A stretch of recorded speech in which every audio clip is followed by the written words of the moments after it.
창세기 25장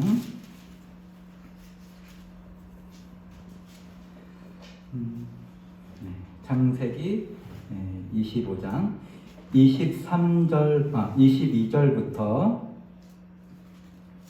창세기 25장 22절부터 26절까지 짧은 절입니다.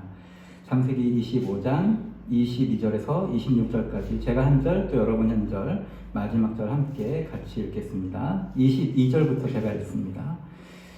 그 아들들이 그의 태 속에서 서로 싸우는지라 그가 이르되 이럴 경우에는 내가 어찌할꼬 하고 가서 여호와께 묻자온대.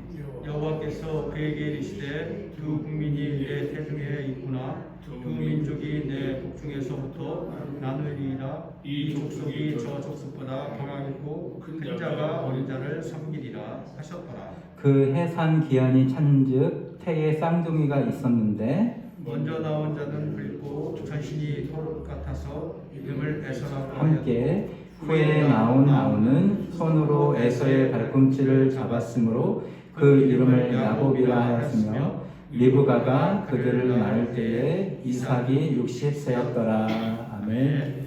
네, 오늘 우리 전 집사님도 오셔서 너무 반갑습니다. 감사합니다. 제가 수요일날 와주세요 말씀드렸는데 정말 전 집사님 신실하신 것 같아요. 오셔가지고 제가 마음이 너무 기뻐서 아까 그냥 박수를 이렇게 쳤습니다. 한 분 한 분 또 길 권사님도 오시고 다른 원래 또 오시는 분들도 반가운 얼굴 뵙게 돼서 너무나 감사하고 기쁩니다. 오늘 우리가 읽었던 말씀은 이제 리브가의 태 속에 있었던 에서와 야곱의 이야기입니다. 지난 주일날 이제 아브라함의 늙은 종이 자기 주인의 아들, 즉 이삭의 아내감을 구하기 위해서 아브라함의 고향으로 가서 리브가를 데려오는 장면을 설교했었습니다. 근데 아브라함의 그 늙은 종 엘리에셀은 우리가 지난 주일에 봤던 것처럼 신앙이 있는 사람이고 굉장히 충성된 사람입니다.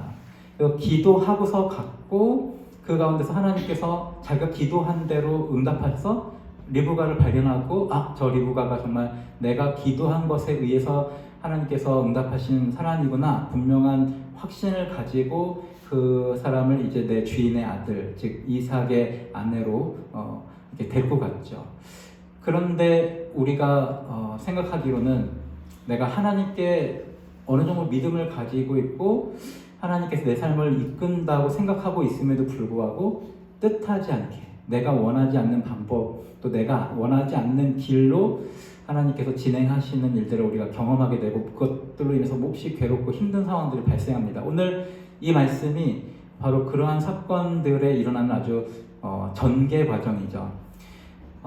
그렇게 복된 사람으로 내 주인의 아들 이삭의 아내를 참 복된 사람으로 맞이하려고 늙은 종이 진짜 2주 이상의 거리를 가서 구해온 그 리브가가 결국 우리가 말씀을 아는 것처럼 나중에 자기가 사랑하는 둘째 아들 야곱을 형처럼 분장을 해가지고 자기 남편 이삭을 속여서 장자의 축복권을 자기가 사랑하는 둘째 야곱이 받도록 전략을 세웁니다. 그리고 그 일로 인해서 두 형제 간에 죽이겠다, 에서가 이제 야곱을 죽이겠다 이런 일을 일어나서 자기 품 안에 키우고 싶었던 야곱을 결국은 멀리 아주 오랜 시간 동안 보내야 되는 그런 사건이 일어납니다. 리브가가 그걸 몰랐을까요? 자기 뱃속에서 난 첫째 에서의 성격이 보통이 아닐 거를 알면서도 어떻게 그런 일을 그렇게 했었을까 하고 한편으로는 좀 의아한 부분도 있지만 리브가는 어쩌면 이것이 하나님 뜻이라고 생각해서 그런 일을 했을 수도 있습니다. 왜냐하면 오늘 방금 우리가 함께 읽었던 말씀에 의하면 리브가가 이렇게 임신했는데 쌍둥이로 임신했어요. 근데 몇 년 만에 임신을 했냐면 이삭이 40세에 결혼을 했습니다. 근데 그동안 리브가가 이렇게 임신을 하지 못해서 이삭이 하나님께 구하였고 그 하나님께서 응답하셔서 20년 만에 임신을 한 거예요. 근데 20년 만에 쌍둥이를 임신을 했어요. 근데 리브가 뱃속에서 두 아이가 싸우는 것처럼 리브가가 이제 느낀 거죠. 그래서 오늘 읽었던 말씀에는 22절에 그 아들들이 그의 태 속에서 서로 싸우는지라 그가 이르되, 그가 리브가인 거죠. 자기 태 속에서 싸우니까 그가 이르되 이럴 경우에는 내가 어찌할꼬 하고 가서 여호와께 묻자오되 라고 기록되어 있습니까? 리브가가 하나님께 물어본 거예요. 내 뱃속에 태아 20년 만에 임신했는데 이 아기들이 서로 뱃속에 싸우는 것 같은데 염려가 되니까 물어본 겁니다. 그럴 때 23절에 여호와께서 그에게 이르시되 두 국민이 너의 태중에 있구나. 두 민족이 내 복중에서부터 나누리이다. 그래서 이 족속이 저 족속보다 강하겠는데 큰 자가 어린 자를 섬기리라 라고 하나님께서 말씀을 리브가에게 합니다. 근데 여기서 우리는 그냥 쉽게 슉 넘어가 버리면 안 되는 게 있어요. 뭐냐면 리브가가 질문한 것과 하나님께서 대답한 게 뭔가 핀트가 어긋나 있다는 거예요. 그러니까 리브가가 물어본 거는 내 태 속의 아이가 서로 싸우게 되는데 얘네가 건강하게 태어나는 것도 궁금할 뿐더러 얘네가 태어나면 내가 어떻게 해야 되지? 그러니까 내가 어찌 해야 할지를 하나님께 물어봤잖아요. 근데 하나님께서는 네가 어찌 해라 라고 대답한 게 아니라 그냥 그 두 아이의 후손들의 미래를 알려주셨어요. 그러니까 그냥 뭐 훅 지나가면 그랬나 보다 이렇게 생각할 수도 있지만 뭔가 하나님께서 물어본 사람과 다른 식으로 대답을 했다. 왜 그러셨을까? 왜 하나님께서는 리브가가 어떻게 해야 되는지에 대한 행동 지침을 알려주신 게 아니라 미래에 대해서, 그 아이들의 미래에 대해서 얘기해 주심으로 그 다음 리브가의 반응이 어떤지를 하나님께서는 오히려 유도하셨다고 하는 거죠. 근데 우리가 이 스토리를 다 알고 계십니다. 그래서 결국 어떻게 했냐면 리브가는 미래를 알고 있기 때문에 하나님 말씀하신 거니까 그 미래를 아는 상태에서 두 아이를 계속 본 거예요. 물론 성경에서 나타나 있진 않지만 우리가 정황상 알 수 있는 거는 그래서 어쩌면 야곱은 계속 장자권을 노리는 사람이 됐을지도 모르겠습니다. 물론 태어날 때부터 형 발목을 잡았다고 하긴 하지만 누가 그냥 야곱 혼자 나는 저 장자권을 뺏고 말 거야 이런 생각을 그냥 스스로 하기는 어렵잖아요. 당시 문화로서는 큰아들에게 장자권이 당연히 가는 거고 큰아들이 죽지 않는 한은 큰아들 에서한테 장자권이 가는 건데 팥죽 같은 것을 통해서 내가 어떻게든 거래를 이루어서 장자권을 내가 받아야겠다 이런 생각을 어떻게 스스로 혼자 했을까? 어쩌면 우리가 성경 말씀에서 그런 말씀이 나옵니다. 이삭은 누굴 좋아했죠? 에서를 좋아했다고 성경에 나와 있습니다. 근데 여러분 가정에 이제 아이가 둘 이상 있는 분들은 아시겠지만 아버지가 누구만 예뻐할 때 그 예쁨을 받지 못한 사람은 좀 실망할 수 있는 상태가 있지 않습니까? 그럴 때 리브가가 어쩌면 실망하는 야곱에게 이렇게 얘기했을지도 모르겠습니다. 내가 하나님께 너 태중에 있을 때 큰 자가 작은 자를 섬기게 된다라고 하는 말을 내가 들었다라고 얘기했을지도 몰라요. 왜냐하면 그런 말씀은 성경 없지만 야곱의 그 태도를 보면 알 수 있어요. 야곱이 계속 장자권을 노리는 태도가 있고 또 하나 이제 장자에게 축복을 하는 순간에 이제 리브가가 작전을 짜잖아요. 얘 야곱아 가서 너 형처럼 분장해라고 할 때 야곱이 아무런 거부감 없이 그대로 순종합니다. 그 마음 안에 이미 장자의 축복권은 내가 갖고 말 거야. 이런 생각들을 가지게 된다는 거죠. 그러니까 왜 하나님께서는 왜 굳이 이 일들을 이렇게 조장하셨을까? 최소 조장하셨어요. 하나님께서는 최소 조장하셨어요. 원래 리브가가 하나님 태중에 아이가 싸우는데 제가 어찌 해야겠습니까? 라고 물었을 때 우리가 일반적인 대답은 뭐예요? 리브가야 나 여호와가 말하노니 아이들이 태어나면 차별하지 말고 잘 키우고 그리고 아이들이 서로 화목할 수 있도록 네가 사랑을 많이 베풀어라 이렇게 말씀하셔야 정상이잖아요. 그리고 염려하지 마라 이렇게 해야 되는데 충격적인 말을 리브가한테 준 거예요. 그러니까 그냥 당시 문화로서는 큰 충격인 거죠. 첫째가 둘째를 섬기게 될 거다. 그 얘기를 들은 사람은 리브가는 거기서 벗어나올 수 없는 프레임을 갖게 돼요. 그러니까 적어도 하나님께서 말씀하셨잖아요. 그냥 사람이 얘기해도 우리가 어떤 사람이 둘째가 첫째보다 더 낫네 얘기를 들으면 무슨 말이야 해도 그 말이 곰곰이게 떠오르고, 만약에 어떤 더 영향력 있는 사람이 얘기했다면 왜 그렇게 보시지? 하고 이렇게 하면서 그 말이 남을 거예요. 근데 리브가에게 누가 얘기했냐면 하나님이 말씀하신 거예요. 첫째가 둘째를 섬기게 될 것이다. 그 민족이 그렇게 될 것이다.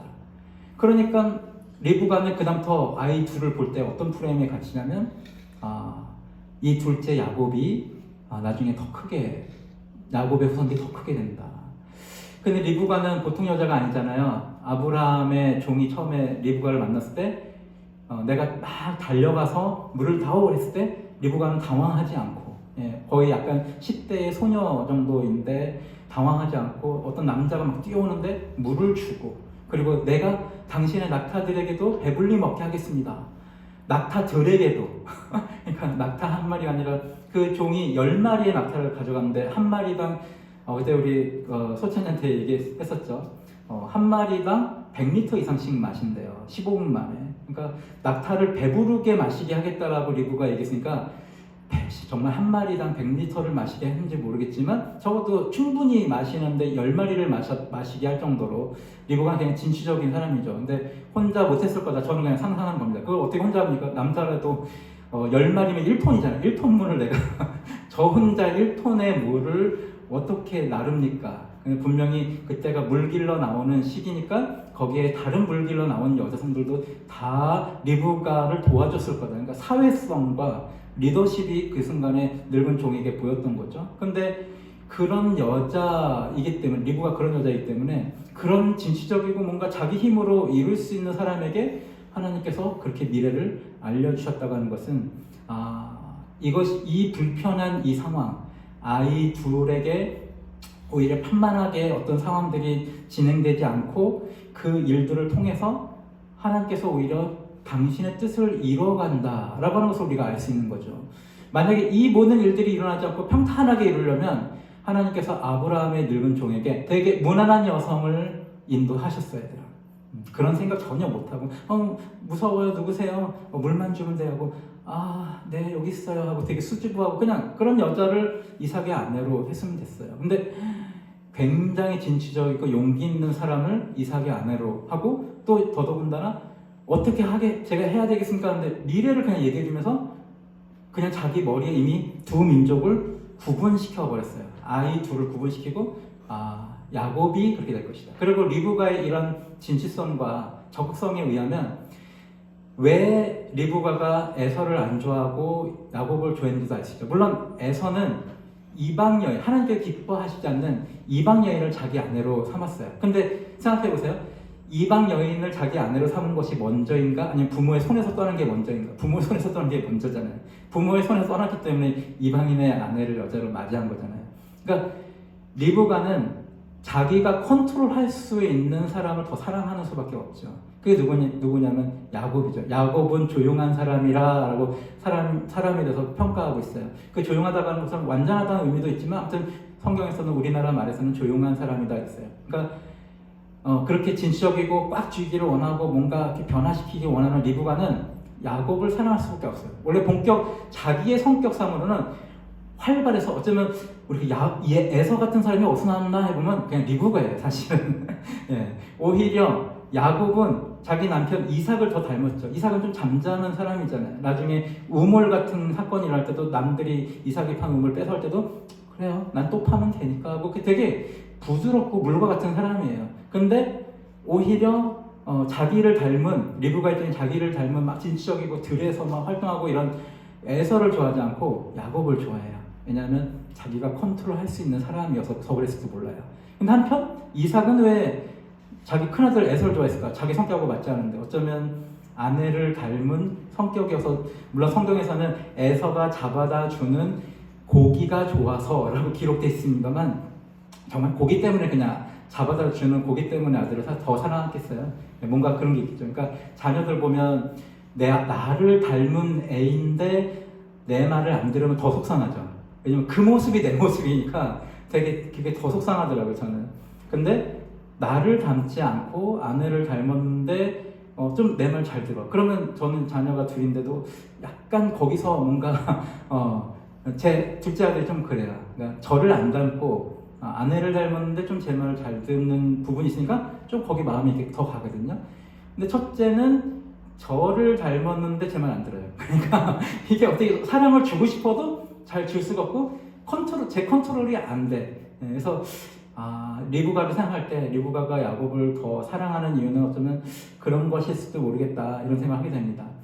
근데 중요한 여기서 포인트는 하나님께서 리브가에게 미래에 대해서 말씀하심으로 그 리브가의 어떤 반응을 일부러 이끄셨다고 하는 거죠. 우리 예수삼교회에 4년 전에 만약에 여러분에게 4년 전에 하나님께서 여러분 각자에게 4년 후에 이런 일이 일어날 것이다 라고 말씀하셨으면 여러분은 어떻게 행동하셨을까? 예, 아무튼 여러분에게 하나님께서 아무도 그런 말씀을 안 하셨을 거라 생각되는데 저는 4년 전에 우리 예수삼교회 청빙에 제가 응할 때 저는 당연히 기도를 하고 주님께서 거기에 응하라는 마음에 확신을 가지고 그 청빙 과정에 응했거든요. 그리고 나름의 또 확신도 있었습니다. 그런데 상황이 그때 그렇게 됐고 아무래도 여러분들에게 주신 하나님의 마음은 그렇게 됐던 것이죠. 그리고 그 기간들이 다 지나고 작년 가을 요즘부터는 아직 여러분들의 소식도 제가 전혀 모르는 상태에서 여러분이 어떻게 지내고 있는지를 모르고 있는 상태에서 작년 여름부터는 다른 사역들을 거의 스톱을 하고 그냥 기도만 하면서 지냈어요. 그러니까 여러분 상황과 아무 상관없었어요. 그러니까 여름에 굉장히 저의 개인적 공간에서 기도를 계속 하루에 5-6시간씩 계속 기도하면서 말씀 묵상하는 시간도 쭉 갖고 가을쯤에도 계속 쭉 가지면서 다른 교회에서 사역을 해야 되는 그런 입장에 있음에도 불구하고 제가 주변 사람들에게 그렇지만 저는 지금 사역지를 그렇게 구하지 않고 그냥 머물러 있겠다. 하나님께서 내게 그 다음 길을 말씀하시기 전까지는 내가 나서서 어떤 사역을 찾지 않겠다 라고 말씀하시고 있는데 나중에 여러분 잘 아시는 것처럼 연말에 여러분께서 연락을 해오셨고 제가 1월 첫 주에 설교를 하게 됐죠. 그리고 아시는 바와 같이 지금처럼 됐습니다.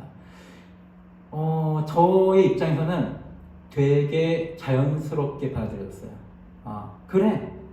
예수삼교회 제가 언제까지 여기서 예수삼교회 담임 목회를 하게 될지는 또 주님께 달려있지만 저는 4년 전에 이미 하나님께서 거기 청빙에 응해 라고 말씀하셨을 때 정말 모든 상황들이 저한테는 예수삼교회의 담임 목사 구하는 청빙에 임하게 되는 것에 되게 자연스러운 흐름이었고 또 마음에도 확신이 들었거든요. 근데 그렇게 되지 않고 몇 년이 지난 후에 이렇게 됐을 때 그냥 그렇게 될 일이 그렇게 됐구나 라고 자연스럽게 받아들였어요. 예수삼교회에 제가 담임 목사가 되는 것이 지금으로서는 우리가 지금 현재까지의 시간적 역사를 볼 때 이루어질 것이 이루어졌구나 라고 저는 받아들여졌어요. 그래서 사실은 예수삼교회에서 다시 이렇게 오셔가지고 하시겠습니까 할 때 갈등이 없었어요. 갈등이 없었고 현재 예수삼교회의 어떤 상황도 별로 저한테는 크게 문제되지 않았어요. 그때 왔을 때 사연자 왔을 때 50명 그래서 정말 여기 꽉 차고 점심 식사할 때 저 테이블에 다 꽉 차고 주일학교도 애들도 와가지고 그때 특성도 하고 막 그랬거든요. 그런 걸 보았고 밥 먹을 때 여기서도 드시고 교회가 막 북적북적하고 에너지가 막 넘치고 막 그런 상황들을 경험하고 지금 봤을 때 이게 막 낙담이 되지 않고 그냥 돌아올 게 돌아왔다. 그러니까 아브라함에게도 내가 아들을 주겠다고 하고 나서 그 86세쯤에 하나님께서 아들 주겠다고 하고서 99세에 100세에 아들 주셨잖아요. 그러니까 저는 그냥 4년밖에 안 지난 거예요. 사실 하나님께서 제 입장에 보면 하나님께서 저한테 그래 예수삼교회의 청빙에 응해 라고 하고 그때 안 됐지만 그게 멈춘 게 아니라 그냥 4년이 지난 후에 응답해 주신 거예요. 그러니까 저는 그냥 이 모든 것이 그냥 자연스럽다고 하는 것이죠. 결국은 우리는 이 사건, 나 개인의 역사도 그렇고 우리 교회의 역사도 단편으로만 보면 지금 굉장히 어렵고 힘든 일인 것처럼 보입니다. 사실은 저도 이번 주 한 주일 제가 주일날 여기 쌍용공원에 잠깐 갔어요. 아마 여기서 이제 식사하고 제 집사람을 이제 터미널 데려다 주고 와서 다시 설교 준비도 하고 또 여러 가지 제 업무를 이렇게 하다가 막 이렇게 좀 졸리고 좀 그런데 가지고 운동복을 딱 갈아입고 쌍용 공원에 가서 좀 가볍게 운동을 했습니다. 근데 거기서 여러 막 그 가족들, 젊은 가족들이 막 있고 아기 데리고 오고 강아지 막 데리고 온 사람들이 공원 안에 사람들이 되게 많더라고요. 그래서 이 근처에서 유일한 공원이어서 그런지 사람들이 엄청 많이 와서 참 좋구나 하면서 또 한편으로는 저의 과거가 갑자기 딱 돌이켜지면서 이불킥 할 만한 사건들이 막 생각나는 거예요. 그러니까 그 사람들하고 이게 직접적인 연관이 없는데 너무 좋은 모습을 보니까 갑자기 나의 안 좋았던 과거의 사건들이 갑자기 막 기억이 나는 거예요. 그러니까 그날부터 화요일, 그러니까 어제까지 같이 짜증이 막 나는 거예요. 그러니까 짜증이 나고 야구르고 남 때문에 어렵게 된 상황도 있었고 내가 그때 그 행동과 그 결단을 내리면 안 되는데 하면서 자책하는 사건도 있었고 그러니까 이게 다 30대에 일어났던 일들입니다. 혹은 20대에 일어났던 일들. 어떤 인생의 막 중대한 결정들을 할 때 그때 그때 내가 이렇게 결정했다면 그때 내가 이렇게 판단했다면 이렇게 행동했다면 왜 하나님 그때 나에게 말씀하시지 않았어요? 만약에 오늘 리브가 한 것처럼 그때 너가 여기서 이렇게 결정 내리면 너는 미래에 이렇게 된다? 미리 좀 알려주시면 내가 거기서 다른 결단과 다른 행동을 할 수 있지 않았을까? 내가 그걸 몰랐기 때문에 그때 그 결단과 그 행동을 했는데 그냥 1년, 2년 뒤에 일만 미리 알았어도 내가 거기서 그렇게 판단하고 그렇게 행동하지 않았을 텐데 그런 생각에 요 며칠 되게 짜증나고 막 야구로 막 그런 거예요. 그래서 내가 어저께 딱 모든 일정을 딱 이렇게 마치고 또 중단하고 예수님께 나아가 좀 따져야겠다 이런 생각을 했어요. 그래서 저와 함께 일어나는 게 나 오늘 좀 예수님께 좀 따지러 기도하러 가겠다 얘기를 하고 오전에 일찍 따지러 이제 기도를 이제 하기 시작했는데 뭐 그냥 예상했던 바지만 기도를 하자마자 예수님 그때 왜 그러셨어요? 왜 막으시지 않으셨고 왜 미리 알려주시지 않아서 내가 그때 그렇게 이불킥할 만한 사건을 발생하게 하셨습니까? 그런데 그냥 저한테는 그 말씀, 성경 말씀이 그냥 떠오르게 해주셨어요. 바울에게 했던 말인데 내게 준 은혜가 족하다라는 말씀. 그러니까 바울에게 있는 육신의 가시가 있으니까 병이 너무 괴로우니까 하나님께 3번 구했는데 그냥 네 은혜가 족하다라고 말씀하신 그 말씀이 갑자기 성령께서 이렇게 생각나게 하신 거겠죠. 성령님 하시는 일은 주님의 말씀을 다시 우리에게 기억나게 하시는 일을 성령님께서 하시니까 네 은혜가 족하다라고 딱 말씀하시는데 그냥 바로 거기서 그냥 네 그랬어요. 짜증이 막 폭발한 상태였는데 그 말씀 들으니까 네 하고 이게 그 말씀을 기준으로 삶을 돌아봤어요. 내 은혜가 족한가? 족하더라고요. 좋게요. 그냥 그 일이 아쉽기는 하지만 그 일에서 만약에 주님이 미래를 알려주시면 나는 바뀌었을까? 오늘 리브가에게 미래를 알려주셨잖아요. 나는 어떻게 해요 주님? 이 상황에서 어떻게 해야 하는데 미래를 딱 알려주셨는데 그게 그 사람에게 리브가에게 도움이 되지 않았어요. 물론 전반적인 하나님의 큰 흐름 안에서는 그 일이 일어났어야 됐죠. 그렇지만 개인의 삶 가운데는 2 아들이 죽여버리겠다 그래서 막 도망 보내야 되고 나중에 얘 뭐 한 20몇 년, 30년 가까운 자기가 이렇게 품 안에 놓고 키우고 싶은 아들을 거의 30년 가까이 못 보게 되는 상황이 되잖아요. 리브가 입장에서는 그 미래를 내가 아는 게 도움이 됐나? 하나님은 왜 리브가에게 미래를 가르치셨을까? 그냥 오늘 네가 2 아들을 잘 사랑해줘라 이렇게 말씀하시지 않고 왜 그랬을까? 왜 그러셨냐면 저의 경우를 생각해보니까 그렇더라고요.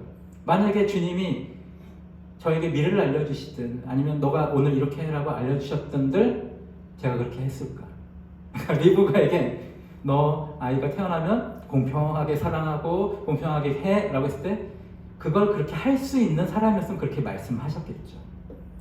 근데 그렇게 얘기를 하셔도 그렇게 할 수 없는 사람이기 때문에 그렇게 말씀하시지 않는 거거든요. 대부분 하나님은 받을 만한 사람에게 말씀하세요.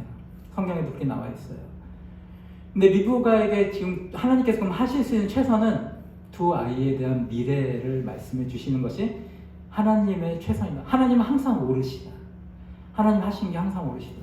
그러니까 2 아이의 미래에 대해서 말씀하시고 그거에 대한 반응을 리브가에게 맡긴 거예요. 리브가에게 하나님께서 강요하신 적이 없어요. 근데 리브가에게는 본인 스스로 갖고 있는 그 감각에 의해서 나중에 에서가 야곱에게 머리 숙이게 된다. 에서의 후손들이 야곱의 후손들에게 머리 숙이게 된다. 그러면서 확장된 개념이 뭐냐면 장자권은 하나님 말씀하시지 않았거든요. 그냥 장자의 축복권은 에서가 받아도 돼요. 사실 그 예언과 그렇게 배치가 되지 않아요.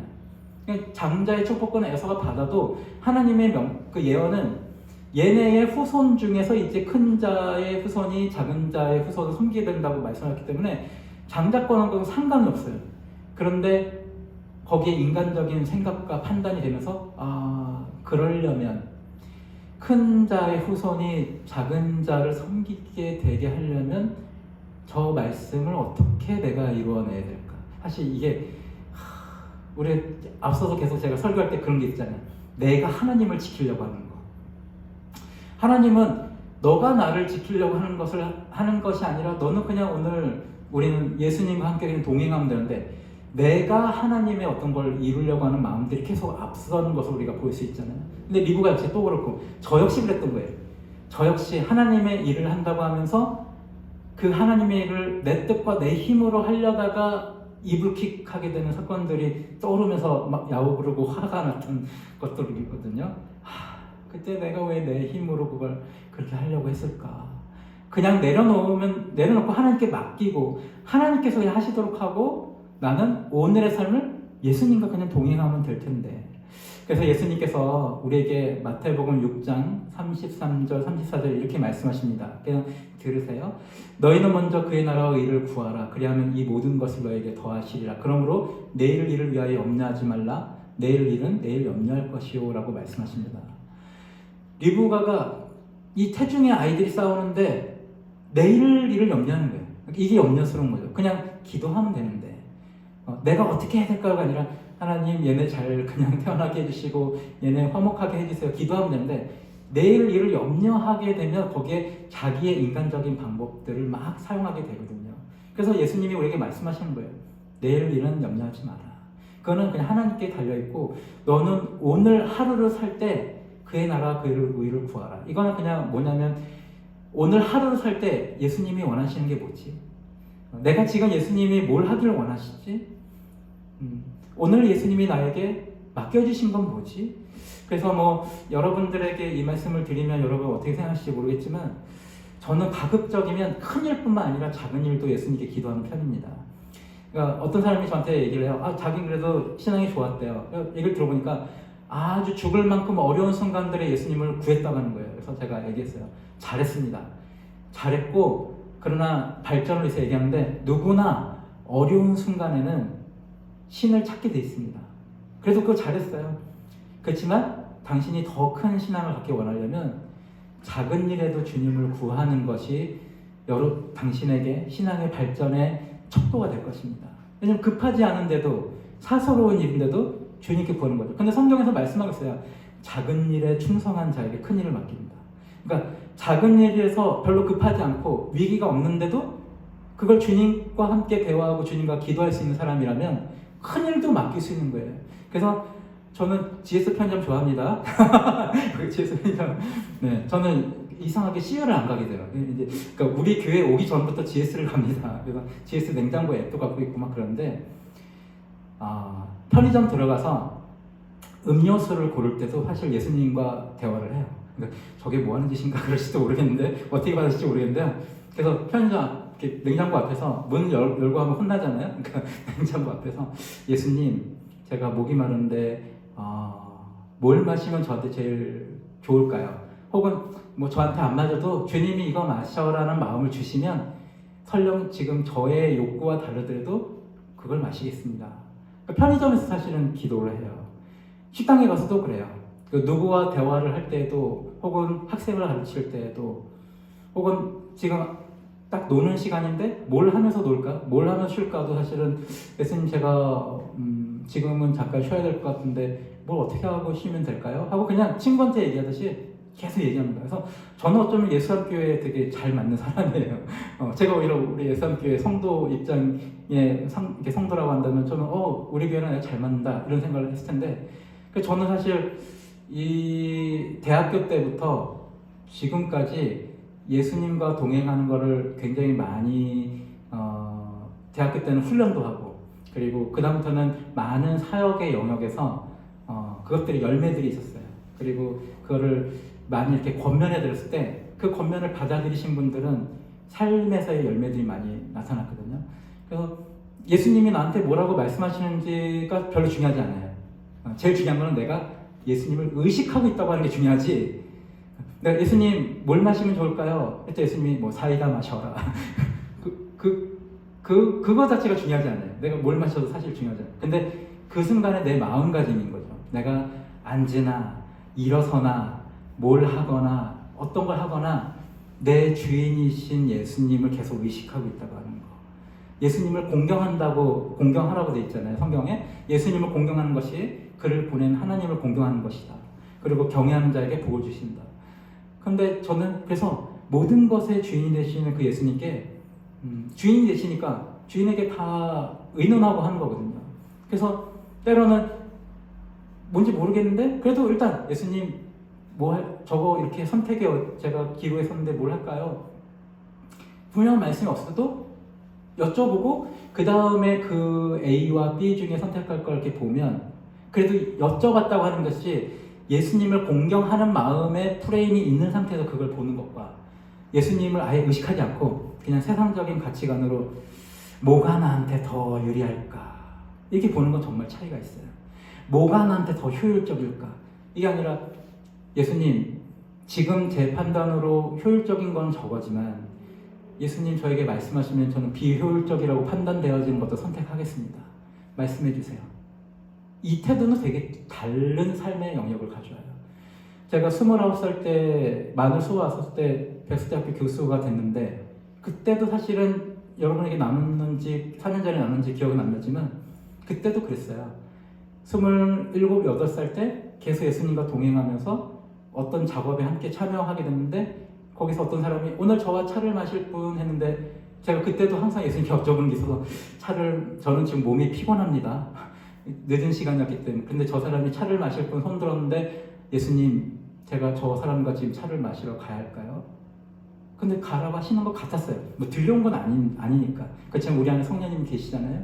예수님을 믿는 사람에게 성령님께 선물로 주시고 우리 마음 안에 뭔가 주시죠. 하나님께서는 사람의 마음을 움직이시잖아요. 그래서 하나님께 속해 있지 않는 이집트의 왕인 바로의 마음을 강팍하기도 하시잖아요. 하나님의 사람을 강팍하기도 해서 오히려 하나님 뜻을 이루시기도 하지만 하나님께서 우리 마음을 어떻게 하나님의 길로 인도하시기도 해서 하나님 뜻을 우리가 느낄 수 있기도 하죠. 근데 그것들이 내 생각인지 아니면 주님 주신 건지는 훈련을 해봐야 되는 거잖아요. 음악 훈련하는 것처럼. 근데 그때 제 마음에는 가라고 말씀하시는 것 같았어요. 그래서 가서 그 사람이랑 차를 마셨는데 그 사람이 제가 손들기를 바랬대요. 근데 그 사람이 누구냐면 백석대학교에 2002년부터 나중에 그때는 교수가 아니었는데 그 사람이 1년 뒤에 백석대학교 교수가 됐어요. 그리고 2002년부터 백석대학교 실용음악의 모든 커리큘럼과 교수 기용을 책임지는 사람이 됐어요. 그리고 저를 거기다 2003년에 꽂아주신 거예요. 만으로 29살 때. 제가 뭐가 능력이 많아서가 아니라 저의 삶, 여러분들도 되게 많은 체험과 경험을 하셨겠지만 저의 삶의 대부분은 저의 능력과는 크게 상관없이 만약에 능력이 없으면 주님께서 너 여기서 일해 라고 하면서 거기서 일을 배우면서 능력을 갖도록 만드셨어요. 너 저기서 일해, 지금은 저기서 일해 하면서 저를 막 이끄시면서 능력을 계속 키워주셔서 그 능력 갖고 또 다른 데서 일하게 하시고. 근데 이런 식으로 백석대학교에서도 제가 일하게 됐다고 하는 것을 이제 아마 여러분에게 다시 한번 분명하게 말씀드립니다. 그러니까 뭐가 예수님과 동행하고 예수님과 기도하면 뭔가 좋은 일이 생기는 건 분명해요. 성경에서 제가 주일날 설교했던 것처럼 하나님을 공경하는 자에게 복을 주시는 거는 성경에서 기록되어 있는 바니까. 근데 아무튼 오늘 말씀을 정리하면 우리에게 지금 필요한 것은 미래에 어떻게 될까요? 라고 하는 것이 아닙니다. 흔히 왕이 되고 싶은 사람 왕관의 무게를 견디라 그러잖아요. 근데 미래를 알고 싶은 사람은 미래의 무게를 견뎌야 돼요. 저는 지금도 예수님과 계속 어떤 일에 대해서 기도하고 예수님께 물어보면서 하느라 저의 2, 3년 후에 일어날 일에 대해서 하나 응답받은 게 있어요. 그리고 저의 5년 후의 일에 대해서 응답받은 게 있어요. 근데 그건 어떤 식으로 그렇게 이루어질지 과정은 몰라요. 근데 주님께서 저한테 너의 2, 3년 후에는 어떤 일이 있을 것이다. 너의 5년 후에는 어떤 일이 있을 것이다 라고 말씀해 주신 게 있어요. 그런데 그것만을 제가 의식하면은 제가 리브가 같은 똑같은 짓을 할 거예요. 미래를 말씀하실 때 그 미래를 말씀을 리브가 같은 경우는 지금 준비가 안 돼 있는데 미래를 알려주셔서 뭔가 상황이 틀어진 상황이라면 저한테는 그래도 주님께서 그런 일이 있긴 하지만 그 일에 대해서 제가 일부러 나서지 않을 안전성이 좀 있으셨는지 말씀하신 것 같아요. 물론 여러분에게는 아직 얘기하지 않겠습니다. 근데 주님께서 그렇게 말씀하시는 방법 중에 그런 방법이 있지만 그렇지만 제가 그 미래를 알고 있다고 해서 그 미래를 위해서 오늘을 희생하면 안 되는 거예요. 오늘은 제가 뭘 해야 되냐면 예수님과 함께 또 그 예수님과 같이 여러분들이 동행하시기를 원하는 여러분들과 함께 예수 삶 교회에서 주님이 원하시는 일들을 우리가 계속 만들어 가야 하는 거예요. 그리고 오늘 하루하루에 작은 일에 충성하는 자에게 큰 일을 맡기신다고 하는 말씀. 그리고 내일 일을 염려하지 말고 그냥 오늘 또 다른 말씀과 결합해서 생각하면 그냥 오늘 내 멍에를 메라. 나는 오냐고 겸손하니 오늘 내가 너에게 주어지는 멍에를 메라. 그러니까 오늘 예수님께 순종하는 말씀이에요. 그것들을 우리가 해나갈 때 우리에게 보여주신 혹은 여러분 각개인에게도 또 혹시 미래의 전문가 말씀하신 게 있을지 모르겠지만 그것들은 지금 내가 판단할 때에 완벽한 그림을 갖고 있는 것도 아니에요. 그냥 극히 일부분의 작은 피스에 지나지 않는 그림인 것만 제가 본 거지 그게 전체 그림은 아닌 거예요. 그냥 제가 4년 전에 청빙할 때 주님이 청빙하라는 마음 주셔서 청빙했지만 그럼 나는 당장 이렇게 해서 이렇게 목회를 이렇게 할 거라고 목회 계획서도 그때 나눠드렸잖아요. 근데 그게 아무것도 의미가 없어진 상황이잖아요. 작은 그림 하나 보고서 그냥 청빙에 응했고 지금 그렇게 이루어진 것이죠. 사랑하는 성도 여러분, 인생이 이렇게 복잡하죠. 인생이 복잡합니다. 그래서 우리가 인생을 돌이켜보고 혹은 앞에 있는 걸 예측해 보려고 노력할수록 미궁에 빠져요. 그때 내가 그렇게 하지 말았어야 되는데 그러면 어떻게 하면 되나? 과거에 그때 내가 어떻게 행동했어야 되나? 하고 돌이켜본들 사실 답이 없어요. 왜냐면 과거의 나는 과거의 나이기 때문에 지금 우리가 더 성장하고 더 성숙해서 이 상태로 과거로 간다면 난 좀 다르게 반응할 거라고 하는 건 알지만 그때의 20, 30년 전에 나는 그냥 20, 30년 전에 나기 때문에 그때 이렇게 했으면 좋겠다 이렇게 했으면 좋았을 것을 아무리 생각한들 그때는 그 방법밖에 생각이 안 되고 그렇게 하는 것이 나의 최선이었기 때문에 그걸 바꿀 수 있는 어떤 변수도 없다고 하는 거예요. 그러면 과거도 어떻게 돌이킬 수도 없어. 과거의 어떤 부분을 후회해도 그게 현재 내가 어떻게 살아가는데 뭐가 될 수가 없어. 미래를 봐도 그 미래에 대해서 어떤 거 이렇게 해야지 해도 변수가 너무 많아서 그리고 너무 불확실한 게 너무 많아서 이 미래에 대해서도 내가 어떻게 대처하고 뭘 어떻게 할지를 계산이 나오질 않아요. 주님도 그래서 그거 말씀하시는 거예요. 미래에 대해서 염려하지 마라. 그리고 미래에 대해서 계획하고 뭐 그거 하려고 하지 마라. 물론 우리가 사업을 할 때는 다르죠. 사업 계획을 하고 근데 그 모든 것들에 그냥 계획을 해야 하기 때문에 계획을 하고 뭐 하지만 오늘 하루에 주님과 함께 동행하는 거 그리고 오늘 하루에 나와 함께하는 사람들을 사랑하는 거 그러니까 결국은 제가 오늘 하루에 할 수 있는 건 뭐냐면 예수님을 계속 의식하는 거랑 저랑 함께하는 여러분을 사랑하는 것밖에 할 게 없어요. 저랑 함께하는 제 아들 그냥 아껴주는 것밖에 할 게 없어요. 근데 미래에 대해서 걱정하고 막 불안하고 뭐 이렇게 하면 오늘 할 거를 못해. 그러니까 오늘을 희생시켜버리는 거예요. 그러면 맡겨드리고 오늘 내가 사랑해야 될 사람들을 사랑하고 오늘 나를 위해서도 조금 오늘 수고했으니까 나 맛있는 거 먹자. 네, 오늘 나 좀 쉬자. 네, 혹은 오늘 저 사람 내가 아껴줘야겠다. 사랑한다고 한 번 더 얘기해야겠다. 제가 제 아들에게 얘기해. 칭찬하고 사랑한다고 얘기하는 건 돈 드냐? 서로에게 격려해줘라. 돈 안 들잖아요. 너 그거 너무 잘했어요. 사랑합니다. 이런 얘기들을 오늘 그냥 해줘야 돼요. 사실 우리가 그렇게 하지 못한 지난 세월이 있다면 그걸 후회해야 돼요. 하루하루를 그렇게 살지 못했다고 하는 거 사실 후회해야 돼요. 그리고 후회하는 거 끝나는 게 아니라 오늘부터 그렇게 살아야죠. 오늘부터 이제 내가 주님과 함께 동행하며 주님을 의식하며 그리고 오늘 해야 될 오늘 그러면 내가 할 수 있는 거는 사랑하는 일이구나. 다른 사람을 높여주는 일이구나. 다른 사람을 격려해주고 칭찬하는 일이구나. 그게 내가 오늘 할 수 있는 아무런 돈 들지 않는 뭐 밥 사정 들기도 하겠지만 그것이 내가 오늘 할 수 있는 일이구나. 우리 사랑하는 성도 여러분 다 그러신 분들 되시길 주님의 이름으로 축복합니다. 우리 찬송가 2대